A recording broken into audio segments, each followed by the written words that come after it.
Hi friends, this is your pal Scott Garibay, and today I want to talk about American cinema, and specifically I want to discuss the narrative of the film Xeno. All right, Xeno, Xeno. So this is a movie, it's a real movie, but there's a lot of questions around this, and today so this came out in September 2025. It is a low budget first contact film. And what's really fascinating, and by the way, there are going to be major spoilers for Xeno in this discussion of Xeno's narrative. So first of all, I want to give a rating for just the narrative, just the story here. And I would say it was 3 out of 5. And the reason why is it gets a star. I would say it gets one of those stars for just doing a first contact film. I absolutely love first contact movies, first contact novels. I love any kind of a first contact story, right?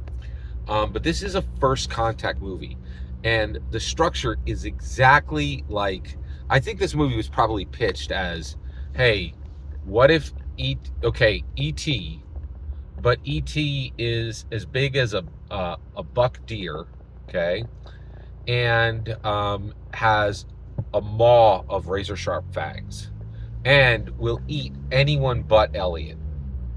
What? Yeah, like you're like, okay, and then the movies just go. It's go from there. So this young girl, she's in, I think she's like a freshman in high school. They actually say she's 15 years old. A 15-year-old girl encounters an alien in the desert, okay? And it's crash landed in the desert, but it's wounded from its crash landing, and she helps it. And then she literally takes it back to her home and hides it in her basement, right? But then every single thing that happens in E.T. happens in this movie. So like, her friends discover it, and people who are not her friends discover it, and then of course in the end the government comes, right? And to take it, and and to study it, and to cut it up, right? Every beat of E.T. is here. But what if E.T. was a super violent predator who killed anyone but Elliot? That's essentially what this is, right?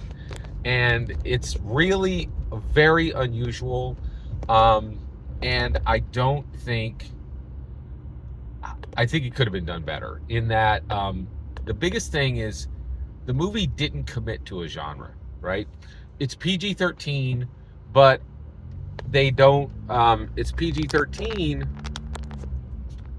but they don't really own the horror elements of the movie. It's not really that scary.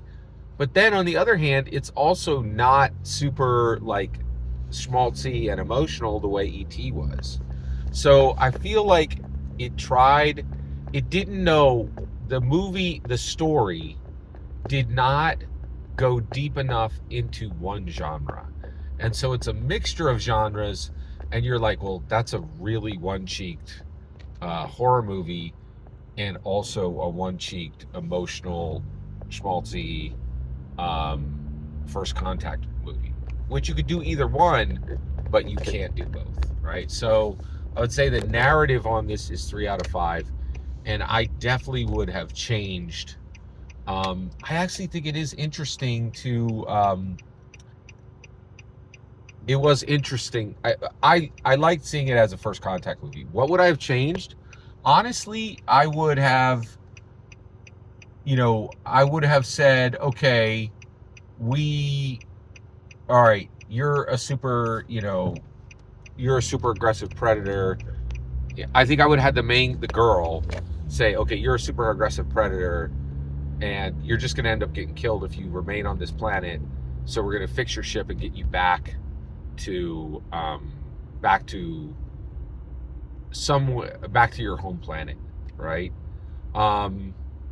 Which, yeah, and then do exactly what E.T. did, which was return the creature. You can't really you either have to mix the societies and have the societies merge, or you have to keep them separate, right? And so I would have changed the story to I think, you know, the idea of, hey, this is ET, but ET, you know, has a maw of razor sharp teeth, and is actually a very dangerous creature.